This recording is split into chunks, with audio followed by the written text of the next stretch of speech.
Assalamualaikum warahmatullahi wabarakatuh. Alhamdulillah nahmaduhu wa nasta'inuhu wa nastaghfiruh wa na'udzu billahi min shururi anfusina min sayyiati a'malina may yahdihillahu fala mudilla lahu wa may yudlilhu fala hadiya lahu. Asyhadu an la ilaha illallah wahdahu la syarika lahu wa asyhadu anna sayyidana nabiyyana Muhammadan abduhu wa rasuluh. Allahumma salli wa sallim wa barik ala sayyidina Muhammad wa ala alihi wa ashabihi ajma'in. Subhanaka la ilma lana illa ma 'allamtana innaka antal alimul hakim. Rabbi shrah li sadri wa yassir li amri wahlul 'uqdatam min lisani yafqahu qawli. Allahumma la sahla illa ma ja'altahu sahla wa anta taj'al hazna wa sa'ba idza syi'ta sahla. Wa la hawla wa la quwwata illa billahil 'aliyyil 'azim. Amma ba'd. Hadirin jemaah yang dirahmati Allah, alhamdulillah pada malam ni kita dapat bertemu. Tuan-tuan semua sihat tu? Alhamdulillah. Saya tak pasang kapek tuan-tuan ni lama dah ke baru? Bila aku? Oh, saya tak pasang. Berapa ribu habis? 42. Oh, ni hak bagusnya kot. Dia kualiti banyak tu. Betul tak? Ni sampai belakang ke tepi? Tepi boh. Sampai sini. Oh, perempuan sekali bubuh 42,000 tu. Oh, selesa lah tuan-tuan. Saya tengok tuan-tuan banyak pembangunan ni. Tepi ni buat dah. Buat apa tepi ni? Oh, serbaguna. Bagus. Itulah tuan-tuan, bila kalau banyak orang infak, itulah orang nampak seronok. Betul tak? Dia setengah masjid dia suka simpan. Saya ada satu masjid saya pergi, dia ada duit simpanan 1 juta lebih. Pasal dia jenis tak suka guna. Sayanglah orang bagi untuk guna, betul tak?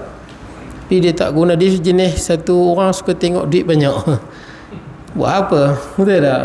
Biarlah kita manfaatkan. Macam tuan-tuan lah, bila tuan-tuan infak pada orang, kita harap dia guna untuk kebaikan dunia akhirat, betul tak? Bukan simpan. Ada 1 juta lebih. Lalah tak tahu buat apa, pergi renovate. Dia duit dah banyak juta lah, tak tahu buat apa, pergi renovate masjid. Renovate apa? Dia tukang bumbung. Bumbung tak tukang, dia tukang bumbung. Yang tak perlu, bukan bagi besar. Dia banyaklah benda yang dia tambah sikit, tapi habis 1 juta. Jadi isu lah juga. Orang tanya macam mana renovate sikit habis 1 juta. Macam-macam lah tuan-tuan. Baik. Jadi tuan-tuan, kita berhenti di mana? Buka surat 55 yang bawah tu jadikan 55 kan? 55 bawah. Masih lagi kita di alamat kiamat yang diambil daripada hadis Sayyidina Ali radhiyallahu anhu. Baik, kita tengok yang ke-24. Kita sambung tu. Qala musannifu rahimahullahu taala wa nafa'na bi ulumi fid darain. Kata pengarang, jadi sedikit, betul di situ kan? Ya. Jadi sedikit alim ulama, kerana tiada dikatakan alim ulama melainkan segala orang yang tinggi segala pelajaran ilmu agama. Jadi ilmu ulama berkurangan. Tapi tuan-tuan jangan silap, kitab agama banyak. Sebab dia ada hadis nanti sebut. Antara tanda-tanda kiamat adalah zuhurul qalam. Zuhurul qalam ni makna dia apa? Banyak buku-buku agama tuan-tuan. Buku agama banyak lah ni, sangat banyak. Tuan-tuan pergi kedai buku, rambang mata. Malah kitab-kitab jawi lama kita yang bahasa-bahasa yang susah telah dirumikan. Faridatul Faraid, Durus Tsamin. Malah ada satu kitab yang terkenal dan agak bagus, Furu'ul Masail wa Usul Wasail kan, telah pun dirumikan oleh adik Tungguru Harundin, iaitu Ustaz Hasan Din. Dia telah rumikan. Jadi saya pun mengajak kitab tu di Masjid Bukit Merah. Senang saya rujuk kitab dia. Malah Ustaz Hasan Din telah menstandardkan bahasanya daripada bahasa Jawi lama kepada bahasa standard. Nak ceritanya, tuan-tuan pergi kedai buku, pesta buku, tuan-tuan nak buku apa semua ada. Macam-macam penulis ada. Tapi ulama kurang. Sedangkan ulama zaman Imam Syafi'i, Imam Ahmad, Imam Bukhari, mana ada buku macam kita? Tulis atas kertas, tulis atas kulit, tulis atas tulis atas ada kayu-kayu, tulis. Nak ingat tuan-tuan, kita ni senang tuan-tuan. Dalam handset ni tuan-tuan, handset saya ni macam-macam ada. Handset tuan-tuan pun boleh. Segala tafsir ada dalam ni. Hadis, segala kitab ada. Cuma kita tak luangkan masa. Jadi ulama kurang. Siapa ulama nanti disebut? Ulama ni jamak. Alim ni maksud dia orang yang tahu. Ulama maksud dia apa? Ramailah dia jamak. Maksud dia ramai orang yang berilmu. Segala pelajaran ilmu agama, segala orang yang tinggi segala pelajaran ilmu agama, iaitu dia jelaskan siapa yang dikatakan alim ulama ni. Orang yang ada ilmu yang layak digelar sebagai alim ataupun ulama. Baik, iaitu daripada ilmu fiqh. Tak ramai yang tahu. Ilmu fiqh ni apa? Ilmu kefahaman lah. Kefahaman tentang agama nanti disebut di bawah. Secara umumnya kita ada 4 bahagian. Betul tak? Yang kita kena kuasai. Fardu ain biasanya dibagi, yang bahagian yang pertama dipanggil fiqhul ibadah. Fiqh ibadah. Ini termasuk fardu ain. Kita mengaji kan, daripada bab air, bab semayang, bab puasa, bab zakat, ini dipanggil fardu ain yang kita mengaji. Jadi orang yang nak jadi alim ni, dia kena kuasai penuh. Maksudnya daripada sedetail-detail benda dia kena ada ilmu, kuasai. Macam saya bagi contoh lah. Baru ni ada orang tanya kan, kalau kita ada belah binatang, ni benda yang rumit lah contohnya. Kita belah binatang kucing, kena langgak, nazak dah. Katakanlah perut terkeluar ke, kaki dua belakang putih ke, dia nazak dah. Boleh tak kita bunuh dia? Supaya tak seksa. Ini antara benda yang rumit lah dalam perbahasan dia. Boleh tak boleh tuan-tuan? Teruk dah kita tengok, kesian dia. Boleh bunuh ke tak boleh? Agak-agak lah. Kita tahu di dalam hadis sebut, pertama binatang ni kalau kita bunuh bersebab boleh. Betul tak? Contoh nak makan, boleh tak nak makan? Boleh. Tu pun kalau lembu jatuh dalam lubang, jatuh dalam apa? Contohnya itu dalam parit, nak angkat tak boleh sembelih. Kita boleh sembelih darurat kan? Tikamlah mana-mana badan dia bagi mati. Boleh makan tak? Boleh. Kita pi panah, berburu panah. Panah rusa mati, boleh makan tak? Boleh. Senapang isu sikit lah. Pasal senapang peluru dia tak tajam. Mazhab Syafi'i peluru kena tajam. Peluru senapang dia peluru tabung. Bulat. Kalau peluru M16 boleh lah kot. Betul tak? Dia tajam. Dia kena tajam dalam mazhab Syafi'i baru boleh. Hatta kalau kita belah anjing mukallibin kan. Mukallibin ni anjing yang dilatih. Kita masuk hutan, dia pergi gigit, rusa mati. Boleh makan tak? Boleh. Dengan syarat jangan dia makan sikit. Kalau dia makan sikit, maknanya dia tangkap untuk dia, jadi bangkai lah. Kalau digigit bagi mati, boleh makan. Jadi cerita dia, binatang ni kalau bunuh untuk makan boleh. Betul tak? Ikan ke apa-apa benda kita boleh bunuh untuk makan. Bunuh saja-saja, kalau bunuh saja-saja tak boleh. Saja bunuh. Kita jalan-jalan, kita ada kayu, tengok ada burung, kuat tak kayu, nak try, kita katuk burung tu, mati. Haram. Saja-saja bunuh tak boleh. Sebab tu kita boleh nyamuk, kita boleh bunuh lipan, kita boleh bunuh cicak. Betul? Yang ada sebab. Yang mengotorkan rumah ke, kita boleh bunuh bila ada sebab. Sebab tu ada satu hadis sebut, man qatala usfuran abatha. Siapa bunuh burung saja-saja. Contohnya kita beli senapang baru ke, kita beli panah baru, pistol baru, saja pergi tembak binatang. Nak try senapang tu, pergi tembak binatang. Bukan ada sebab apa pun, dia tak kacau kita pun. Saja sonok-sonok. Abasa, haram. Kata Rasulullah, siapa yang bunuh burung, abasa, saja bunuh. Ajja ilallah yaumal qiyamah. Burung tu akan mengadu pada Allah pada hari kiamat. Tuan-tuan tahu kan, Ibnu Abbas sebut, binatang semua akan dibangkitkan sehinggalah zubab, sehingga akan lalat untuk menunaikan segala. Mana lalat yang pernah menzalimi lalat lain dibalas di akhirat, kemudian jadi tanah. Jadi burung yang ada, binatang yang ada di atas muka bumi akan dibangkitkan semua. Jadi burung yang dibunuh dengan tanpa sebab ni, dia akan mengadu pada Allah. Dia akan bagi tahu, ya Allah, inna fulan qatalani abatha wa lam yaqtulni limanfa'ah. Fulan telah bunuh aku tanpa sebab, bukan bunuh untuk ambil manfaat. Tak boleh. Nah, ataupun menyeksa saja, seksa tak boleh. Tuan-tuan betul kan, perempuan yang semayang tahajud lah, dia puasa, kurung kucing tak bagi makan, masuk neraka, dakhalatin nar. Sekarang binatang tu boleh bunuh tak boleh bunuh? Kita bukan saja bunuh, kesian, perut dah terkeluar lah, nak makan mudah tak, ataupun mulut pecah dah, muka pecah, tak boleh makan dah, biar dia dah lah sakit, kemudian dia mati lapar, kesian, betul tak? Nak buat lagu mana? Ada kadang-kadang muka terbelah sebelah agak, boleh bunuh ke tak boleh bunuh? Panjang bahasan tu, agak-agak tuan boleh tak? Saya pernah tengok burung yang kena kucing kena langgar, teruk lah, memang teruk lah, tapi dia tak mati lagi. Kita tengok kesian, boleh bunuh tak boleh? Perbahasan panjang lah. Dalam mazhab Syafi'i tak boleh. Tak boleh kan? Tak apa. Tapi dalam mazhab Syafi'i tak boleh. Nanti saya sebut ada pandangan yang boleh, ramai kata boleh tu. Ada yang kata boleh dalam mazhab Syafi'i ni, bukanlah semua ulama. Sebagai ulama antaranya Ibnu Hajar Al-Haythami, kemudian Syekh Syabra Malisi, kemudian Abu Bakar Syattah, In'adatul Talibin. Tiga ulama ni kata tak boleh. Mana binatang teruk lagu mana pun, biar dia mati sendiri. Ini pandangan dia, sama dengan pandangan mazhab Hanbali. Tapi tiga lagi pandangan, mazhab Hanafi dan mazhab Maliki, boleh. Mana-mana binatang, kaldai ke apa ke yang sakit tak memberi manfaat, maka boleh bunuh. Sampai ulama dalam mazhab Maliki, Syekh Dardir sebut, kalau binatang tu dah kita kesian, sunat bunuh, sunat, supaya selamat dia daripada kesakitan tu.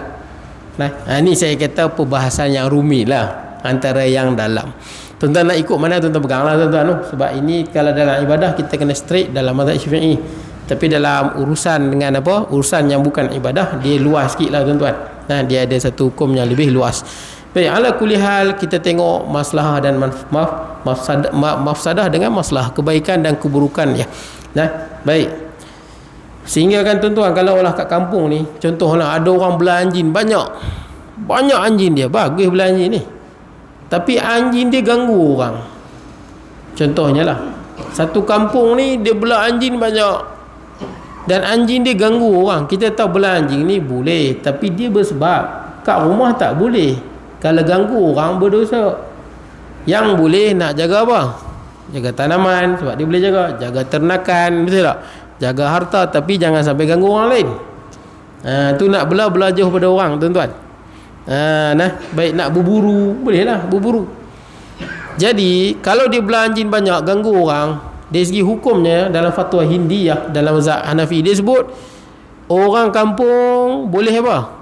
Boleh minta kepada tuan itu, tuan anjing tu, kena bunuh sebahagian anjing tu, pasal mengganggu orang lain. Kalau dia tak mau, maka mengadu pada hakim. Hakim kena bagi tahu, putuskan hang kena bunuh sebahagian anjing yang mengganggu orang lain. Boleh lah. Saya nak cerita apa, binatang boleh bunuh tapi kena ada sebab. Boleh lah. Ini cerita dalam fiqh. Mesti ada kemahiran di dalam ilmu fiqh, kefahaman tuan-tuan, yang disebut dalam hadis, mayuridillahu bi khairan yufaqihu fid din. Siapa yang Allah Taala nakkan kebaikan bagi dia, Allah Taala jadikan dia faqih beragama. Dia faqih beragama. Baik, jadi ulama mesti yang pertama tahu ilmu fiqh. Saya lupa bagi tahu tentang fiqh, dia ada 4. Yang kita duk mengaji fardu ain ni, dia panggil fiqh ibadah, fiqhul ibadah. Daripada air semayang, air hukum air kan, air dan sebagainya, sampailah ke sudah. Sama juga tuan-tuan, lagi satu tuan-tuan. Mungkin kita pernah dengar, mungkin kita pernah dengar. Katakanlah kita ambil air mutlak. Kita ada air mutlak satu baldi. Satu baldi tak cukup 2 kolah kan. Tuan-tuan, 2 kolah sama dengan berapa liter? Saya ingat tuan-tuan lah. Betul. Itu betul. Kita 12 tim minyak gas. Tapi liter berapa? Agak-agak lah. Tuan-tuan, saya tanya ni, saya share ilmu dengan tuan-tuan. Sebab saya pernah ada pergi masjid, saya tanya macam ni, ada jemaah kata apa, ustaz ni tanya macam lah kami bodoh sangat. Janganlah macam tu. Dia tak perasan. Masa keluar masjid tu, dia cakap kat belakang, saya nak pergi ambil semayang, saya dengar. Saya sembang. Dia pun saya tak pernah tengok muka dia. Malam tu dia mai. Pasal apa dia mai? Pasal dia kenduri. Jadi dia pun mai. Saya pun nak ambil semayang. Masa saya nak ambil semayang tu, lalu belakang dia kata, ustaz ni apa? Duk tanya-tanya, awak kita bodoh sangat ke? Saya taklah marah dia. Tapi saya dalam hatilah, hamai pun waktu makan ya cik. Lawa tuan-tuan. Baik, jadi tuan-tuan, dia lebih kurang ni antara benda yang betul kata Pak Angah, betul lah 12 tin minyak gas kan. Tapi cerita dia kalau liter, ini perbahasan panjang ulama. Pandangan yang paling banyak 270 liter. Pandangan paling banyak 270 liter. Ini pandangan Dr. Wabah Zuhali rahimahullah. Pandangan yang paling sedikit adalah 175 meter, 175 liter. Ini pandangan paling sikit, 175 liter. Pandangan yang pertengahan adalah 200 liter, 198 liter. Mungkin kita pegang yang ni lah tuan-tuan. Dalam 200 liter, lebih kurang lah. Dalam 200 liter, inilah pandangan yang pertengahan. Mungkin kita pegang yang ni lah. 100 ataupun yang lebih tepat 198.9 liter. Lebih kurang 200 liter lah tuan-tuan. Tuan-tuan boleh agak lah kalau 200 liter tuan-tuan. Tuan-tuan beli air apa? Air mineral tu. Air mineral mutlak ke bukan mutlak? Air mineral kita botol tu mutlak ke bukan? Mutlak. Mutlak. Dia air mustakmal ni macam mana tu? Yang dah digunakan untuk wuduk dan untuk mengangkat hadas ataupun menyuci najis kan. Sebab tu contoh kita basuh baju dalam ni, antara fiqh lah ni. Basuh baju dalam mesin basuh, suci tak suci? Betul tak? Penang baguslah, dia keluar fatwa, dia beritahu suci. Penang dia ada fatwa kan. Baik, jadi tuan-tuan, kenapa suci? Sebab air ni bila kita bubuh baju, tapi dia ada syarat lah. Jangan bubuh air baru bubuh baju. Itu tak boleh. Kita isi air penuh, kita bubuh baju, najis semua. Sebab najis mendatangi air. Tapi kalau bubuh baju dulu, kita siram air atas dia, air tu kekal mutlak. Sehinggalah dia terpisah daripada baju tu, baru jadi mustakmal. Macam tu hukum dia. Kecuali kalau air itu masuk, kita cuci, air itu berubah menjadi najis. Contohnya kuat banyak sangat najis, kencing ke tahi ke, berubah air itu warna najis, baru jadi najis. Faham tak? No? Itu pun sebahagian ulama kata masih mustakmal, ada juga. Tapi yang ni antara benda-benda yang rumit lah. Tapi ceritanya bila kita buh baju dulu, air masuk, bersih. Kalau yang automatik tu lagi bersih, dia pusing masuk air. Pasal tak waktu dia pusing tu kan, air pula masuk, memang bersih. Baik. Semua macam tu no? Baik, jadi apa, air mustakmal, kalau kita ada air sebaldi lah, sebaldi tak cukup kan, tak cukup apa, tak cukup 2 galah. Kalau masuk tek cicak, najis lah. Inilah dalam mazhab yang kita pegang, inilah najis semua, pasal dia tak cukup 200 liter. 200 liter ni maksudnya tuan-tuan kalau beli air 1 liter tu, 1,5 liter tu, tuan-tuan perlukan berapa? Lebih kurang dalam 100 berapa liter 130 liter kot. Lebih kurang 130 liter lebih kurang lah. 140 liter kot lebih kurang lah. Tuan-tuan beli 140 botol air mineral 1.5 liter tu, tuan-tuan beli 140 botol. Betul tak? 140 botol lebih kurang 200 liter. Kok tuan-tuan nak suka kat rumah, pergilah beli, try bubuh. Air tu dia jadi mutlak lah. Jadi kalau air dalam baldi bukan 2 kolah, kita cedok nak ambil semayang kan, cedok tu boleh jadi air tu semua mutlak, boleh jadi tak mutlak. Kalau misalnya kita cedok tu niat nak basuh tangan, basuh muka, maka mutlak lah satu baldi tu. Tapi kalau niat selup tu dengan niat cedok, betul tak? Jadi kan niat tu, niat cedok, maka tak ada apa. Baik niat tu. Kemudian bila kita ambil air semayang, merecik sikit, merecik masuk, jadi mustakmal tak hak dalam tu? Tak mustakmal. Yang kita dengar mustakmal kan. Tapi dalam kitab Furu'ul Masail karangan Datuk terkenal lah, siapa nama, Syekh Daud bin Abdul Al-Fatani.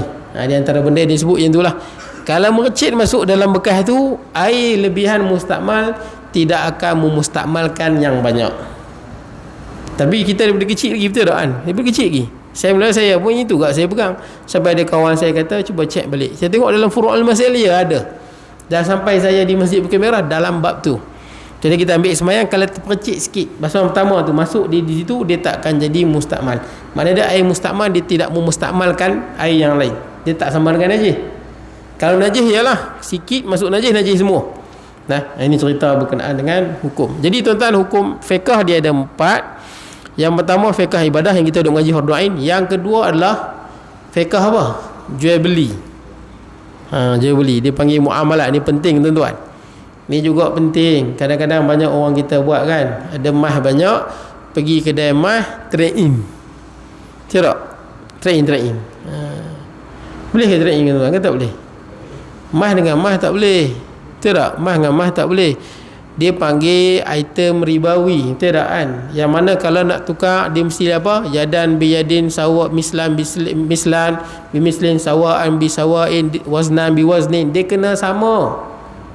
Tak boleh beza. Kalau kita pergi kedai, kita ada mah, contohnya gelang bini kita, kita katalah lebih kurang dalam 20 gram lah, contohnya lah 20 gram.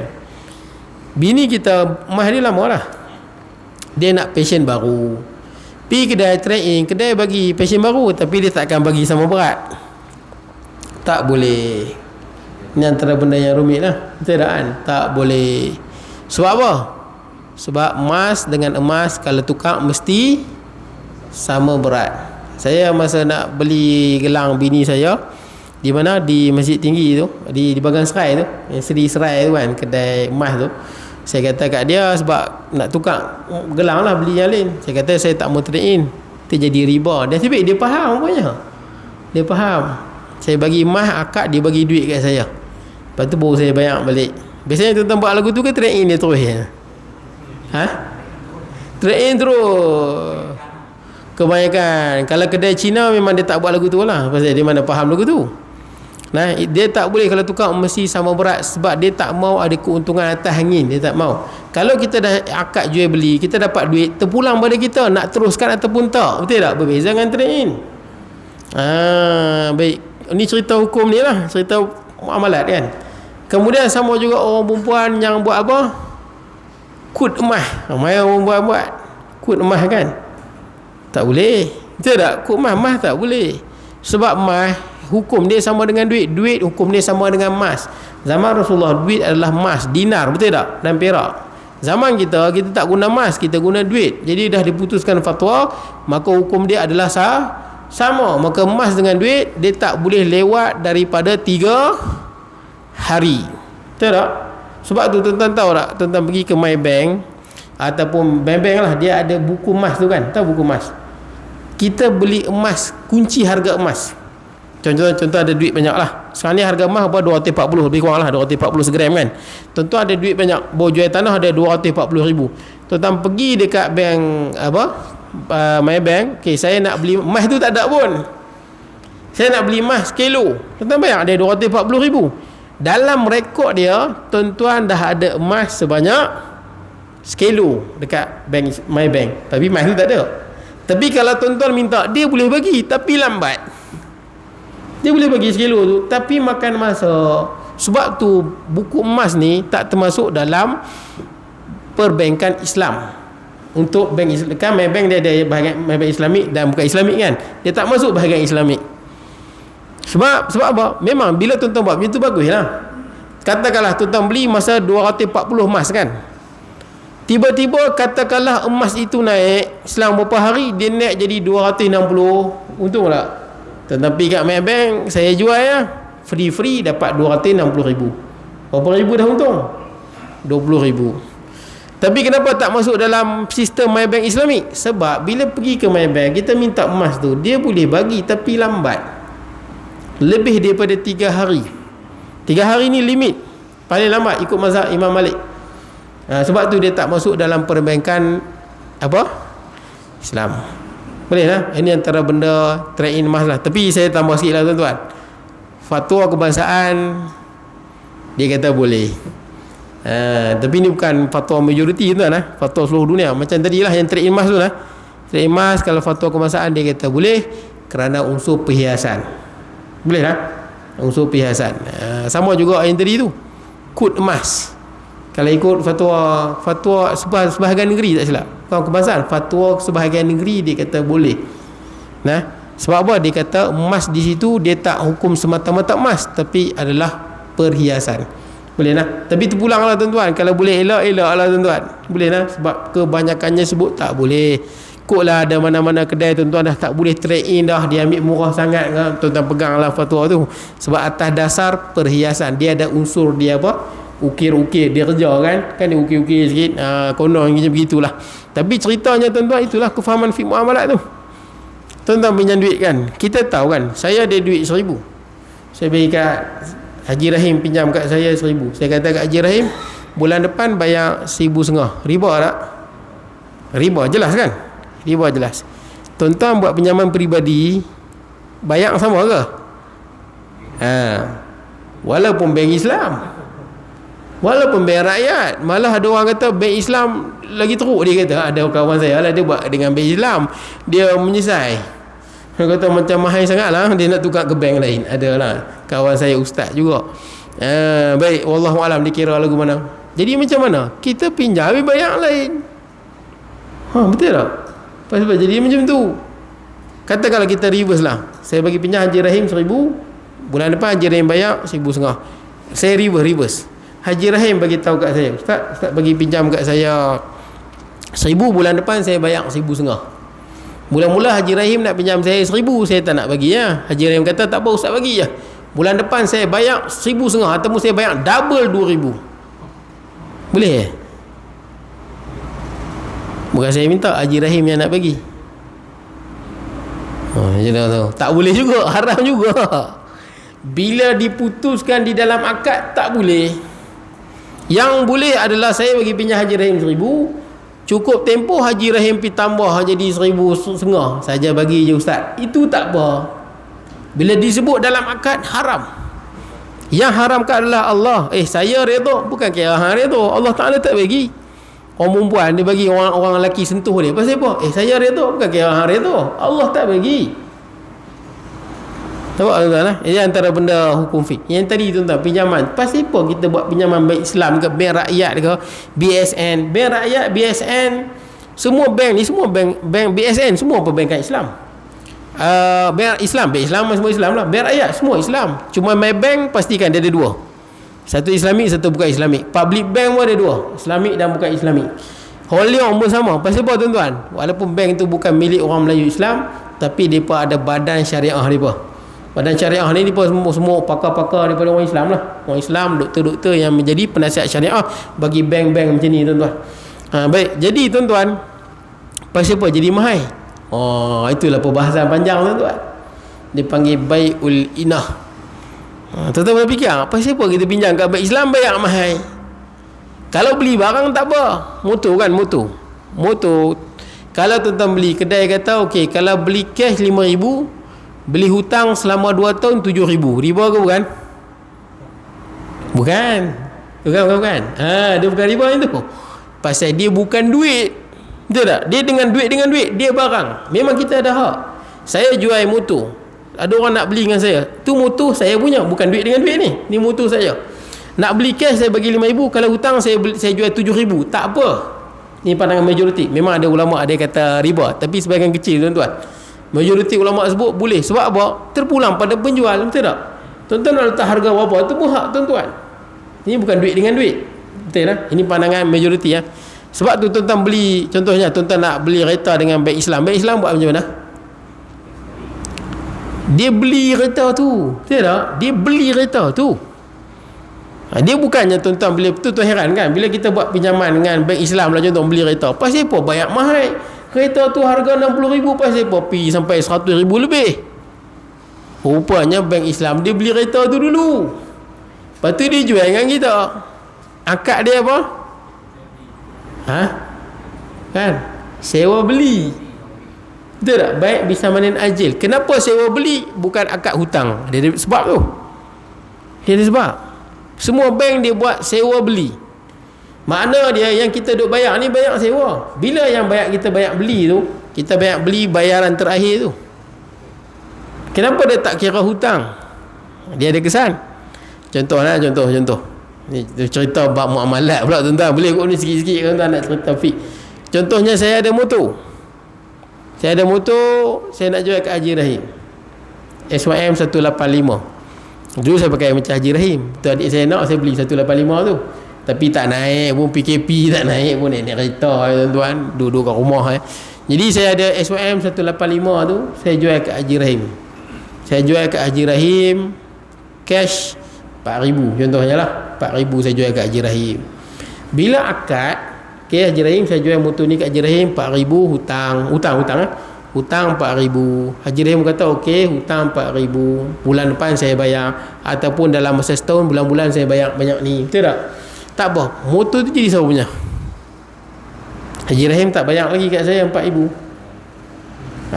Dengan apa? 4,000 hutang, Haji Rahim menanggung hutang dengan saya 4,000. Betul tak? Bayar bila? Bulan depan. Motor tu saya punya ke Haji Rahim punya? Motor Haji Rahim punya. Itu kesannya. Cuma Haji Rahim menanggung hutang.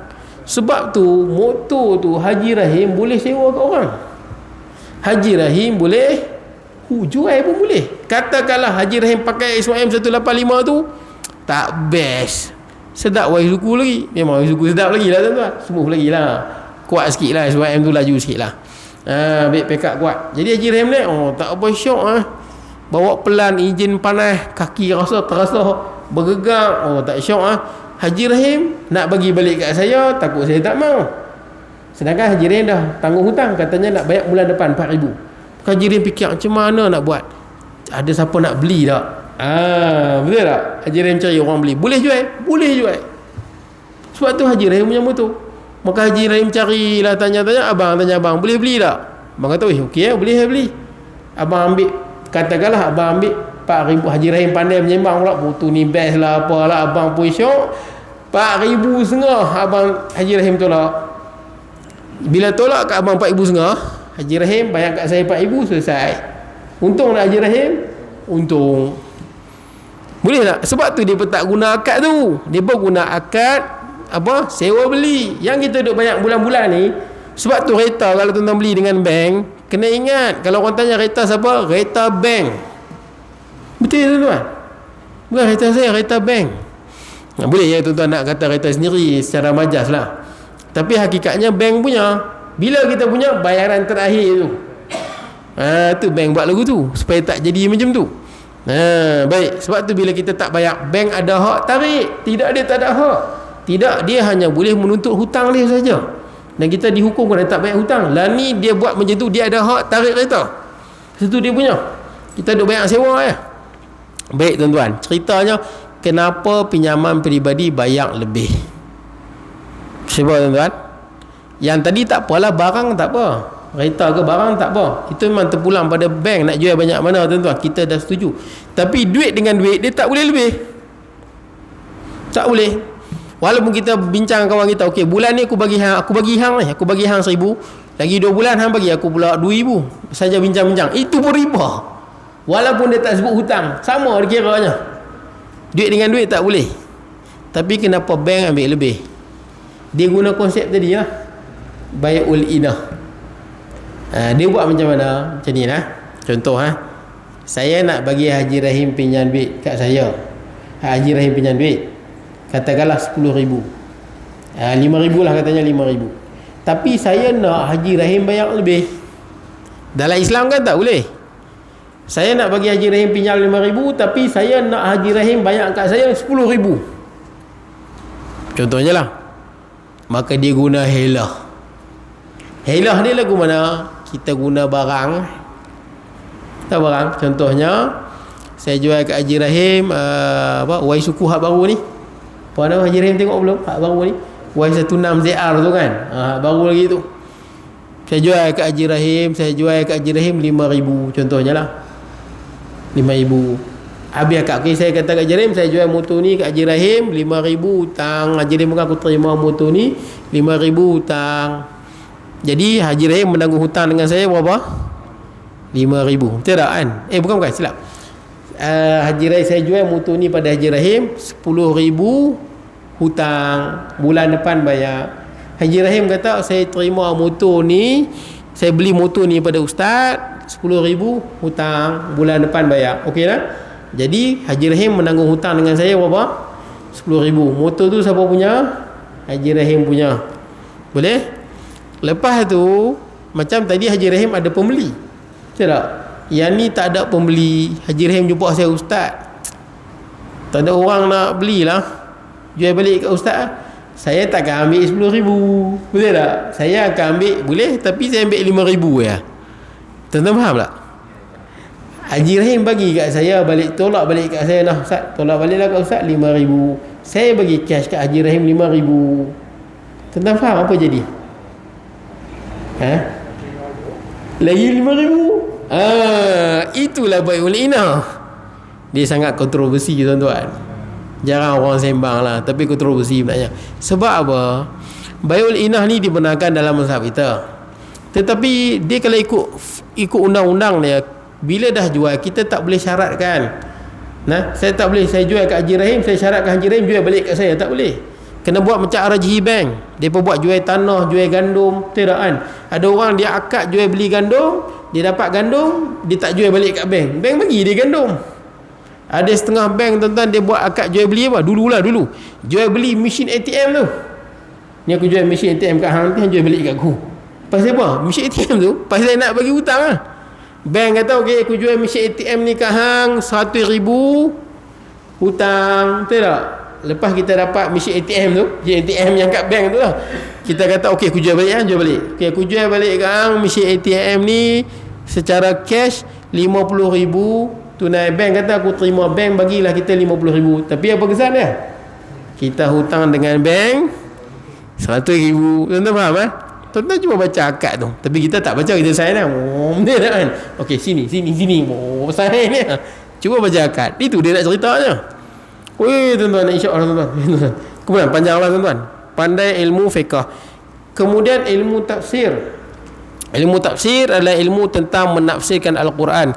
Kalau kita tak ada ilmu, jangan kita tafsir Quran suka hati. Man fassara Al-Quran bi ra'yihi falyatabawa maq'adahu minan nar. Siapa tafsir Quran pakai akal dia.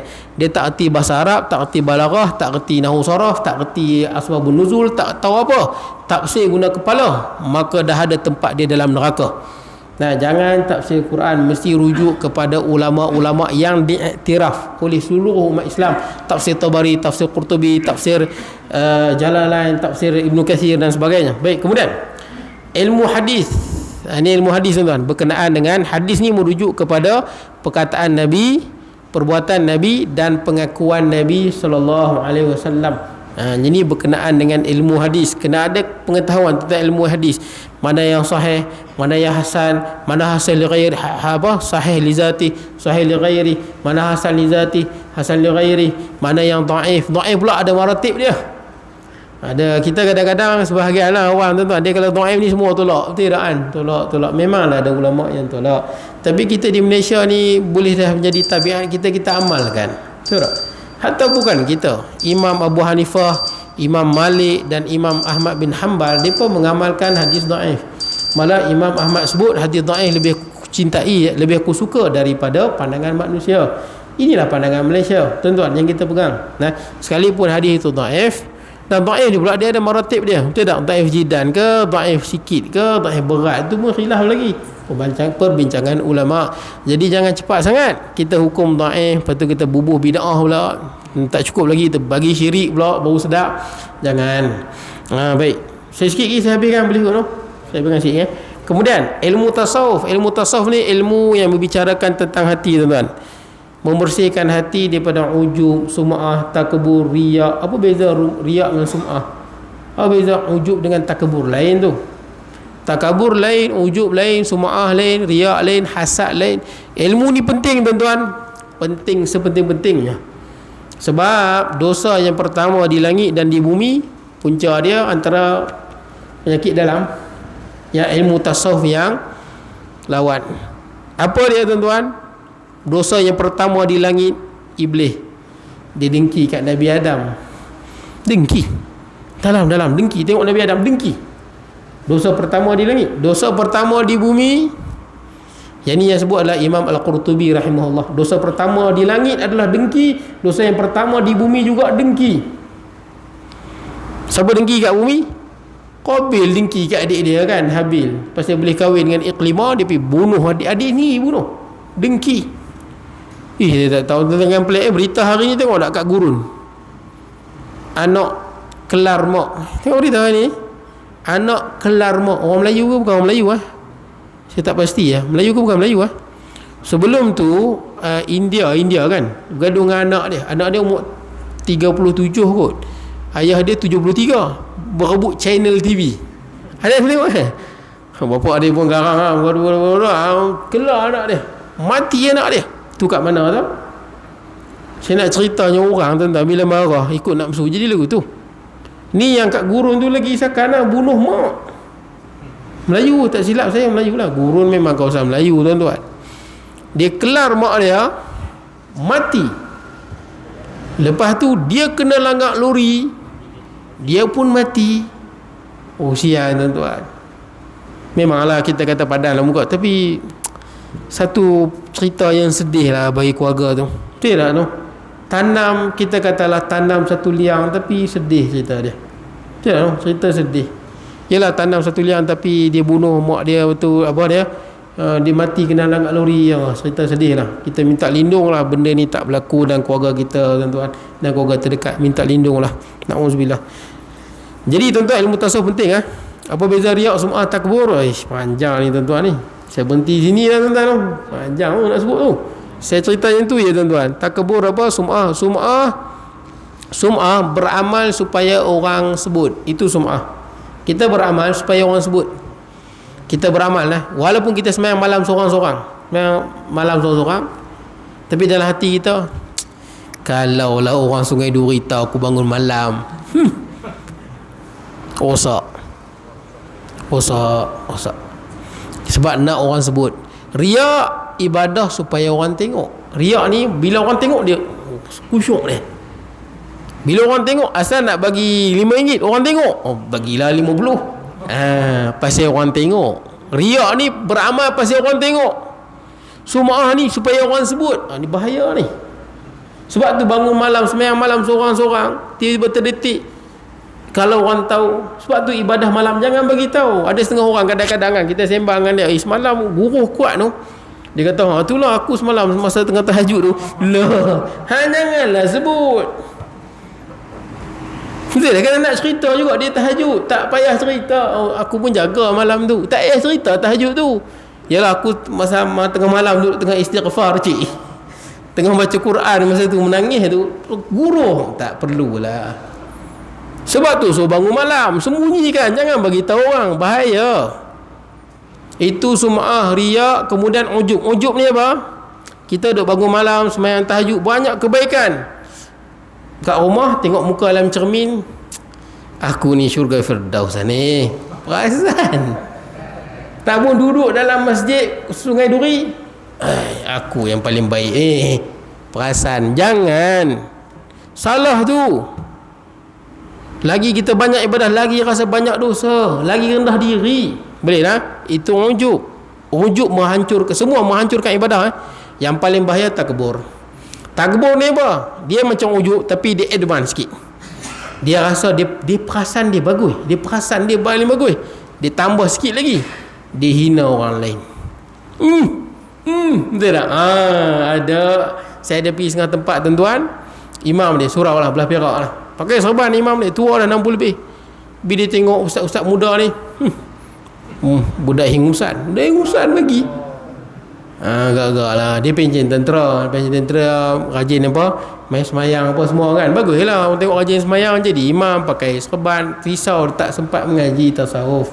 Betul tak? Itu yang duduk sandak macam ni tu. Budak hingusan. Janganlah macam tu. Betul tak? Walaupun kita muda, kita berkongsi ilmu, apa salahnya kita jangan hina orang begitu. Betul tak? Okey tuan, saya minta maaf telah jawab. Akan datang ilmu alat tuan-tuan. Ilmu alat tu panjang juga tu. Apa dia ilmu alat? Nak baca kitab pun kena ada ilmu alat. Cukup sekali tu tuan-tuan. Saya mohon maaf banyak-banyak kalau ada kurangan. Saya minta maaf. InsyaAllah kita bertemu pada masa akan datang. Bismillahirrahmanirrahim. Allahumma ja'al jam'an hadha jam'an marhuma wa tafarruqana ba'da tafarruqan ma'suma wa la taj'al minna shaqiyyan wa la mahmulan matula wa sallallahu nabiyina Muhammad wa ala alihi wa sahbihi baraka wasallam.